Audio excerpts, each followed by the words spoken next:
जय भारत, जय उत्तराखंड। प्रिय दर्शकों, प्रिय श्रोताओं, विगत कुछ टाइम से हम कुछ विशेष विषयों पर बात करते हैं और हमारे साथ होती है प्रसिद्ध आध्यात्मिक गुरु श्वेता दीदी। कई विषयों पर अभी तक हम लोगों ने बात की, एक नया विषय लेकर आज हम आए हैं उत्तराखंड की इन वादियों में। देवभूमि है, देवताओं की भूमि है और जहाँ देवताओं की बात हो, वहाँ शायद कुछ ऐसा लगता है भी नेगेटिव एनर्जी भी कुछ होती है। वो क्या होती है? और आध्यात्मिक गुरु श्वेता दीदी की जो भक्त हैं, जो उनको मानने वाले हैं, जो उनको समझने वाले हैं, वो सब विदेशी हैं, अधिकतर विदेशी हैं। फ़िल्म इंडस्ट्री में भी काफ़ी आपके भक्त हैं और आपका काफ़ी नाम है। उसी श्रृंखला में आज हम दीदी से बात करेंगे कि भई जो नेगेटिव एनर्जी उसे जिसे हम लोग गाँव में भूत-प्रेत कहते हैं, क्या ये भूत-प्रेत विदेशों में होते हैं? आध्यात्मिक गुरु श्वेता दीदी से पूछते हैं। नमस्कार दीदी, स्वागत आपका। नमस्ते, जय माँ काली, जय कृष्ण काली माँ, जय माँ कामाख्या। भैया हमेशा की तरह जैसे मैं बोलती हूँ कि बहुत सारी चीज़ें ऐसे इंडिया में हैं अभी जो हम सोचते हैं कि बाहर देशों में ऐसी चीज़ें नहीं एग्जिस्ट करती या ये अंधविश्वास है। लेकिन आपको हैरानी होगी ये जान के कि जितनी नेगेटिव एनर्जीज इंडिया में हम बोलते हैं कि हैं, चाहे वो किले हो गए या कोई हॉन्टेड जगहें हो गई, घर हो गए, इससे कहीं ज़्यादा, बहुत ज़्यादा रेशियो में लंदन में, यूरोप में, यूएस में, अफ्रीका में, इन जगहों पर नेगेटिव एनर्जीज पाई जाती हैं। और इस हद तक पाई जाती हैं कि जो क्लाइंटेल, जैसे कि आपने कहा, फॉरेनर्स का इससे ज़्यादा पीड़ित हैं ब्लैक मैजिक से और अपने आप भी जो सुपरनैचुरल एंटिटीज़ होती हैं उनसे। बहुत अच्छा श्वेता दीदी ने बताया कि भई जो भी विदेशी कंट्रियाँ हैं उनमें भी ये बहुत होते हैं, अपना प्रभाव भी दिखाते हैं। अब आगे बढ़ते हैं। दीदी ये बताइए कि क्या जैसे हमारे उत्तराखंड में ख़ासकर हम बोलते हैं कि भई परियाँ होती हैं या राधा रुक्मणी के नाम से उन्हें जानते हैं या प्रेतों के रूप में मानते हैं, तो क्या वहाँ इसी रूप में होती है कि किसी और रूप में होती जी, बहुत अच्छा सवाल है भैया ये, कि जैसे आपने कहा कि हमारे यहाँ परियाँ होती हैं या अलग-अलग उनको डिपार्टमेंट्स दे दिए गए हैं, चाहे वो बेताल हो, चाहे वो पिशाच हो, अलग-अलग हम इनको श्रेणी में डाला जाता है। अब जैसे क्रिश्चियंस हैं, अगर हम आ गए उस बात पे, तो उनमें डीमन्स बोला जाता है, हमारे में शैतान बोला जाता है। एक वर्ड है इल्यूमिनाटीज़ जो बहुत फेमस है, जिसमें फ़िल्म्स में, जैसे आपने बोला जो हम मेरा क्लाइंटेल है, म्यूज़िक इंडस्ट्री, उसमें क्या होता है कि एक डील की जाती है शैतान से।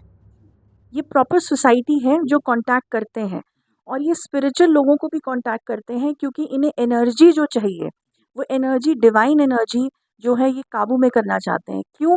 इसके पीछे बरसों पुरानी एक कहानी है, जो भगवान और शैतान के बीच में एक डील हुई थी, जो कि बाइबल में भी लिखी है और हमारे शास्त्रों में भी इसका वर्णन है, कि जिसमें भगवान ने ये कहा था, जब मनुष्य को उन्होंने चूज़ किया था कि मेरा सबसे उच्च भक्त कौन है, तो जो ये हम आज की डेट में एंजल उस समय बोला जाता था उनको, तो उसने सोचा कि सबसे प्रिय भक्त तो मैं ही हूँ।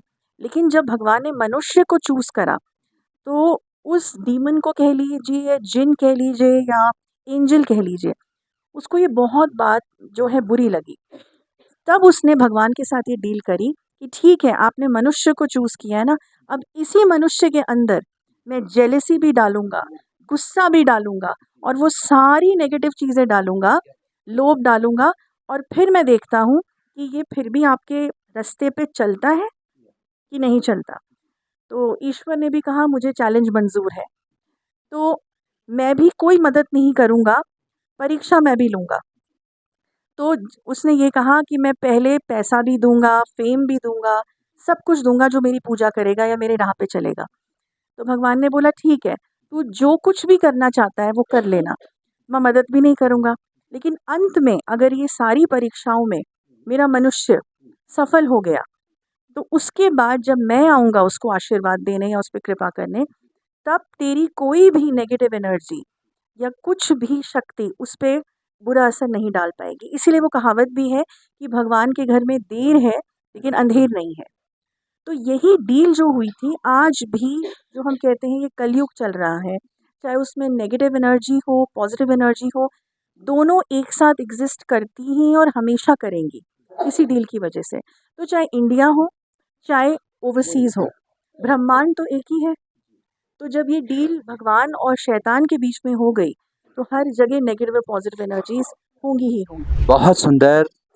श्वेता दीदी ने ये कहा कि भई किसी भी धर्म, किसी भी जाति और यहाँ तक कि जो बाहर की कंट्रियाँ जो विकसित हैं, जो समाज विकसित हैं, जो हमसे 10 साल, 15 साल, 20 साल आगे हैं, वो भी मानते हैं कि ये चीज़ें होती हैं। और ख़ासकर हिंदुस्तान में हमने देखा कि 70% लोग इस चीज़ को मानते हैं कि नेगेटिव एनर्जी होती है। अगर पॉजिटिव होती है तो नेगेटिव एनर्जी भी होती है। अच्छा दीदी, इनका क्या कोई स्वरूप होता है? जैसे हम भगवान श्री राम की कल्पना करते हैं कि वे तीर धनुष लेकर खड़े हैं, माँ सीता को देखते हैं, हनुमान जी को देखते हैं कि गधे में। तो क्या ये जो नेगेटिव एनर्जी होती हैं, इनका भी कोई रूप होता है क्या? इनका कोई इस तरह का कुछ होता है? बिल्कुल होता है भैया, क्योंकि इसमें जैसे मैंने पहले भी कहा था कि अलग-अलग डिपार्टमेंट्स में ये भी जो हैं ये बने हुए हैं। तो उस डिपार्टमेंट में जैसे कहते हैं ना कि अगर कोई पिशाच है तो उसका एक अलग वर्णन है, बेताल है तो उसका अलग वर्णन है, अलग-अलग हमारे शास्त्रों में। तो है तो ये ऊर्जा ही, है ना? अब कई बार ऐसा होता है कि आपके लेवल ऑफ देखने पे या साधना पे भी डिपेंड करता है कि आपको किस तरीके से वो कितनी चीज़ें महसूस कराते हैं। अब आपको शायद हैरानी होगी ये जान के कि यूएस में या बाहर की कंट्रीज़ में साधनाएँ तो होती नहीं हैं, ऋषि मुनियों की या जो हमको सिखाई जाती हैं यहाँ भारत में। वहाँ मशीन्स होती हैं। पैरानॉर्मल इन्वेस्टिगेशन नाम का एक सब्जेक्ट है यूनाइटेड स्टेट्स में। बिल्कुल, जैसे हम स्कूल में नहीं, कॉलेजेस में, यूनिवर्सिटीज़ में। और इसके ऊपर कुछ ऐसी सच्ची कहानियाँ बनी हुई हैं, कॉन्जरिंग के नाम से मूवी बनी हुई है, जिसमें वो सच में हस्बैंड वाइफ दोनों थे। अभी ही उन दोनों की डेथ हुई है रिसेंटली।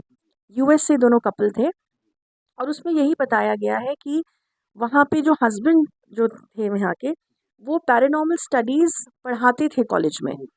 तो उसमें वो बताया जाता है कि अगर 3 बार दरवाज़ा खटखटाया, कुछ साइन्स हैं, कुछ सिम्पटम्स हैं कि जब नेगेटिव एनर्जी आपके आसपास आती है या साक्षात डीमन आता है, तो वो अपनी कुछ पहचाने देता है। उन पहचानों को पहचानना कैसे है?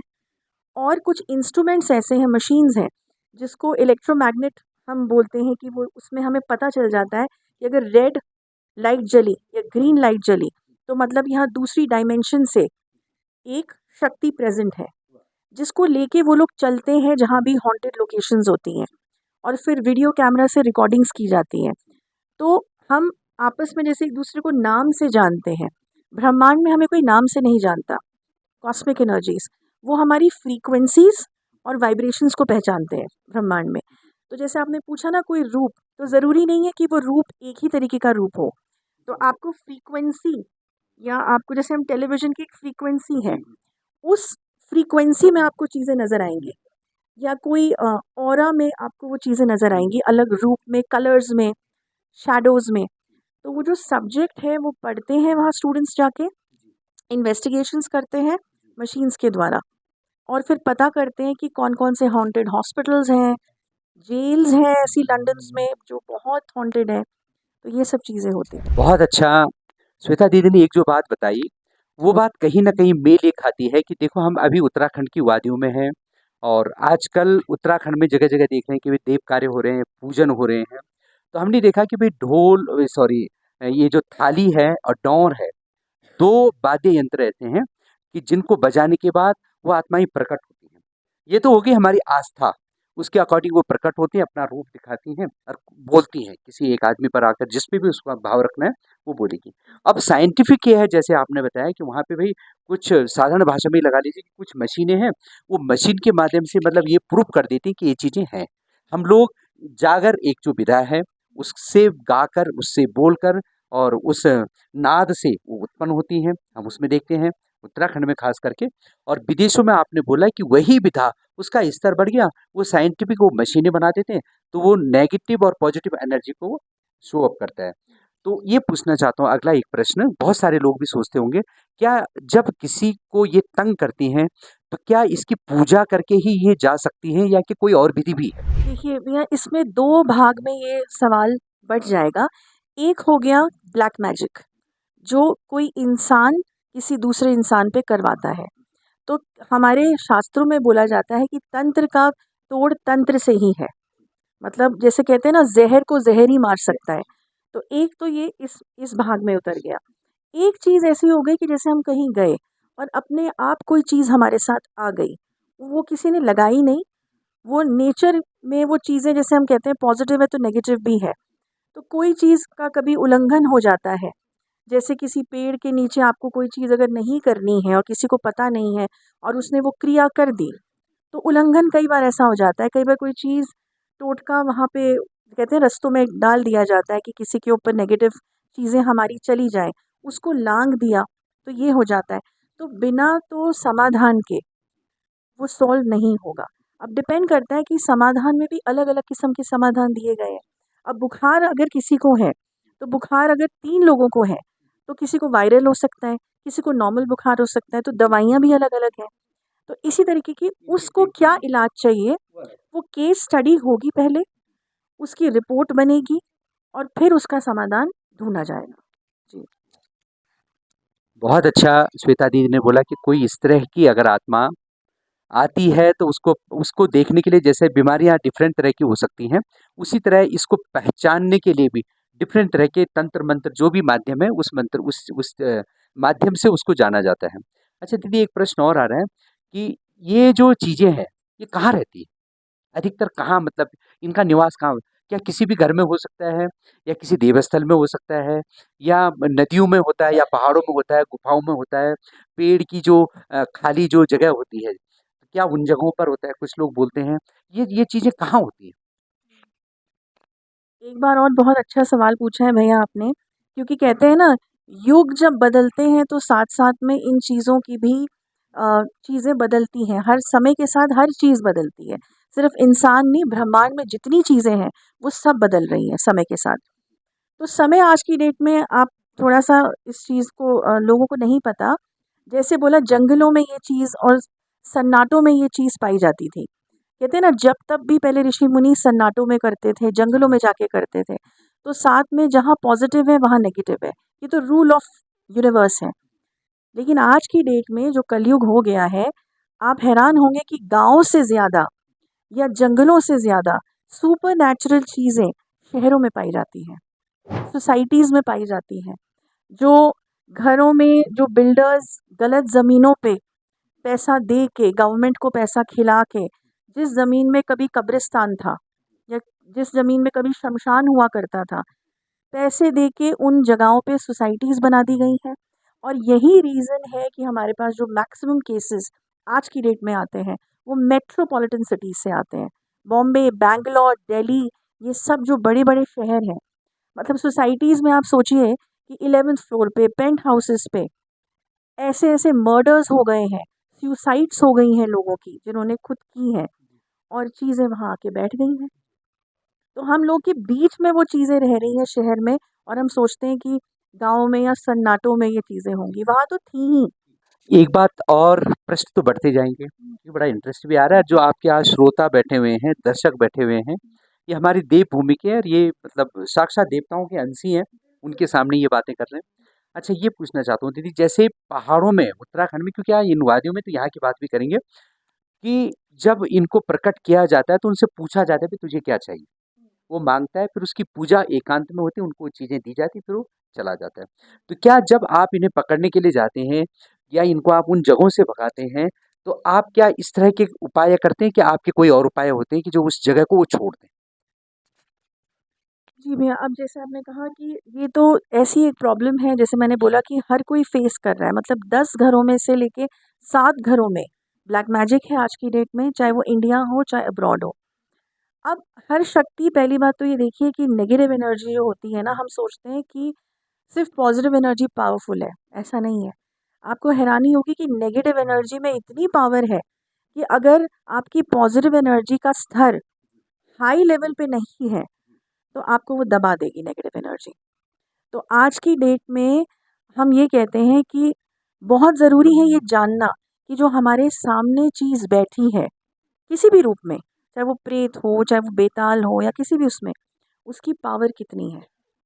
तो हमें वो तभी अपना कहते हैं इंट्रोडक्शन देगा या देगी, जब वो ये जान जाएगा कि उसके सामने जो इंसान या उस रूप में जो भी उसका ऑरा है वो उससे शक्तिशाली है, अदरवाइज वो कभी अपना इंट्रोडक्शन नहीं देगा या देगी। तो पहले तो आपको अपना स्तर पता होना चाहिए कि आप किसके सामने बैठ रहे हैं, वरना आपकी जान को भी खतरा है। जो जातक है उसकी भी जान को खतरा है और जो वहाँ बैठे हैं उनकी भी जान को खतरा है। दीदी ने जो बताया उसमें एक बात मुझे बड़ी अच्छी लगी। सारी बातें अच्छी हैं और जिसका भावार्थ उसे मैं और डीपली बताता हूँ कि अगर हम सत्कर्म करते हैं, अच्छा काम करते हैं, हमेशा नेकी करते हैं, हर किसी के लिए अच्छा सोचते हैं, अच्छा बोलते हैं, चिंतन करते हैं, ईश्वर का ध्यान करते हैं, भजन करते हैं, कीर्तन करते हैं, तो ये नेगेटिव एनर्जी हम पर प्रभाव नहीं डाल पाएगी क्योंकि हमारा स्तर शायद ऊंचा हो गया उनसे। क्या कुछ इस तरह बोल रही हैं आप? ये जो पॉइंट आपने बोला भैया ये बहुत हद तक सही है, लेकिन आपने कुछ देर पहले ऑफ कैमरा हम डिस्कस कर रहे थे पास्ट कर्मास के बारे में कि कुछ हमारे कार्मिक अकाउंट्स ऐसे हैं कि जो हमारे पता नहीं कितने युगों से आ रहे हैं। तो शायद कि आज हम इस जन्म में जो कोई प्रेत हमें तंग कर रहा है, क्या पता उसको हमने कौन से जन्म में क्या तंग किया, जो आज वो हमसे भुगतान मांगने आया है। और शायद हमारे थ्रू उसने आइडेंटिफिकेशन अपनी इसीलिए दी है कि मेरी मुक्ति कराओ। तो ऐसे भी कई केसेस आते हैं हमारे पास जिसमें पता चलता है कि आकाशिक रिकॉर्ड्स नाम का एक चीज़ होता है। जैसे हम यहाँ लाइब्रेरी हम पढ़ने जाते हैं, लाइब्रेरीज में की किताबें होती हैं। आकाशिक रिकॉर्ड्स मतलब हमारे जितने जन्म हुए हैं उनके रिकॉर्ड्स वहाँ पे हैं। आकाशिक मतलब आसमान के रिकॉर्ड्स, आप समझ लीजिए एक ऐसी लाइब्रेरी जो दिखती नहीं है। ये सब आपको शास्त्रों में नहीं मिलेगा, ये आपको मेडिटेशन और जो आपके गुरु हैं वही उस स्तर तक ले जा सकते हैं। जैसे भृगु संहिता एक किताब है जिसमें उसको मंत्रों के द्वारा जागृत किया जाता है। आपने जैसे ही गुरु के द्वारा उसमें मंत्रित उसको खुलवाया अपने नाम का, आपने जिस पन्ने पे अपना हाथ रख दिया वही आपका चैप्टर होगा। और एक जीवन का नहीं, बहुत सारे जीवन जितने भी आप जीते हुए आए हैं, तो उसमें कई बार ऐसा होता है कि जब कोई हल नहीं मिल रहा होता तो भृगु संहिता खोली जाती है, जिसमें पता चल जाता है कि आपके कितने दोष हैं, पितृ दोष, नाग दोष, जो भी दोष होंगे वो सारे दोष पता चलते हैं और हल भी उसी में लिखा होता है। बहुत सुंदर दीदी आपने जवाब दिए, सारे जवाब दिए। अंतिम संदेश आपको हम सुनेंगे। उससे पहले कि भई जो भी हमारे साथ होता है, आधे से ज़्यादा तो प्रारब्ध है। भई जन्म-जन्मांतर का है, जो हमें मिलता है। इस जन्म में जो हम करते हैं वो कुछ इसमें मिलेगा, कुछ आगे मिलेगा और ये साहित्य और ग्रंथ पूरे वेद पुराण भरे पड़े हैं इससे। क्योंकि हम लोग पूर्व जन्म पर विश्वास करने वाले लोग हैं, सत्य सनातनी धर्म के को मानने वाले और समझने वाले लोग हैं। तो ये भी एक विषय है जिस पर पढ़ाई की जाती है विदेशों में। आपने कहा कि ये एक सब्जेक्ट है और बच्चों को बताया जाता है कि ये चीज़ होती है। इंडिया में ये सब्जेक्ट नहीं है लेकिन सब लोग मानते हैं क्योंकि सबके साथ ये चीज़ होती है। घरों में होती है, परिवार में होती है, होटलों में होती है, जहाँ हम जाते हैं ये चीज़ें भी अपना असर दिखाती हैं। भई हम सिद्ध पीठ में जाते हैं तो वहाँ का असर भी हमें पॉजिटिव एनर्जी के रूप में मिलता है और जब हम कहीं ऐसे पहाड़ों में वीरान जगहों पे जाते हैं, रात में जाते हैं या तो नेगेटिव एनर्जी भी अपना प्रभाव हमें दिखाती है। तो दीदी अंतिम में आप क्या संदेश देना चाहती हैं? ये सारे दर्शक भी बैठे हैं और आपको जो इसके यूट्यूब के माध्यम से सुन रहे हैं उन लोगों को। भैया मैं यही बोलना चाहूँगी कि हमेशा ये याद रखें कि अगर भगवान है तो शैतान भी है। इसमें कोई अंधविश्वास नहीं है।